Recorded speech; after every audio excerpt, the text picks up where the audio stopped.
William Morrow and HarperAudio present The Way to a Duke's Heart, The Truth About the Duke, by Caroline Linden, performed by Gildart Jackson. Prologue. He was born to be a great man. At birth he was swaddled in the finest linens embroidered with the crest of the Earldom of Gresham, his father's second highest title, and therefore his, by courtesy of being the heir.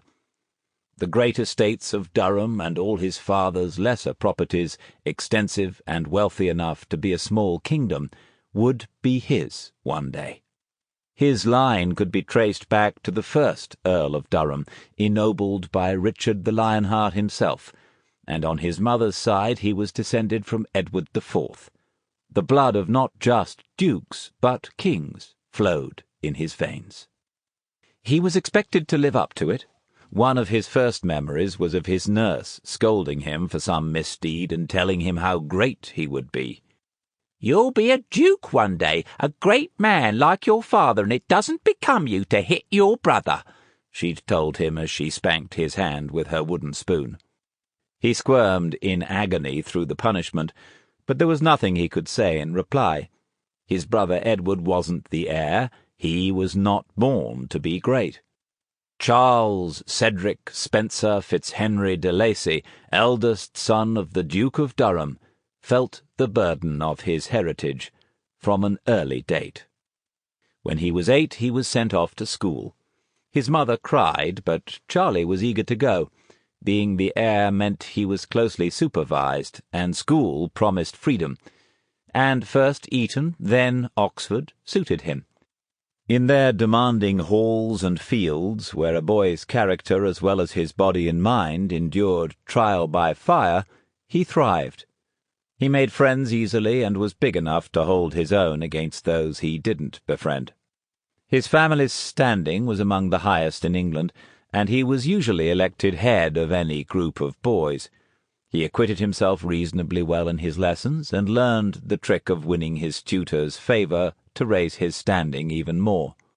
And his title made him irresistible to girls of all ages and shapes, which was just bloody brilliant in Charles's opinion. Away from home he felt quite up to the lordly destiny imposed on him at birth. At home, though, was a different story.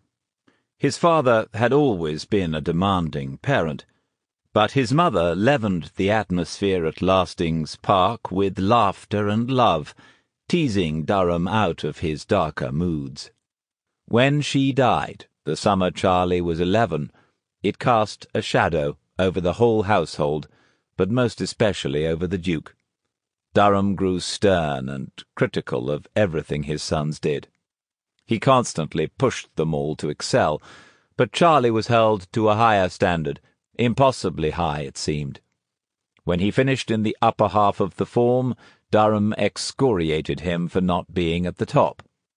When he was reprimanded at school for some harebrained caper, Durham himself came to deliver a brutal lecture and suspend his pocket money for a full term, forcing Charlie to live like a pauper and borrow what he could from friends.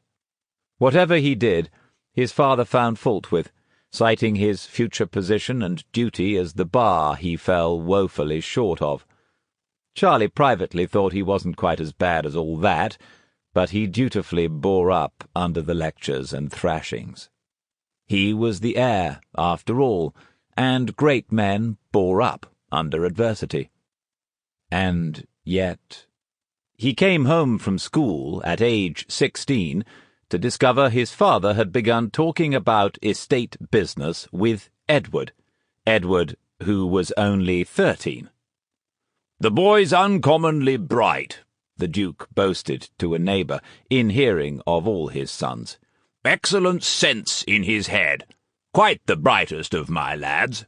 Charlie shot an unhappily surprised look at his brother, who only gave a sheepish shrug. Edward couldn't help being clever with numbers. Charlie, who managed well enough at mathematics but didn't really care for it, knew he was beaten before he'd even realized there was a competition. When he next came home on holiday from university, he discovered his younger Sample complete. Ready to continue?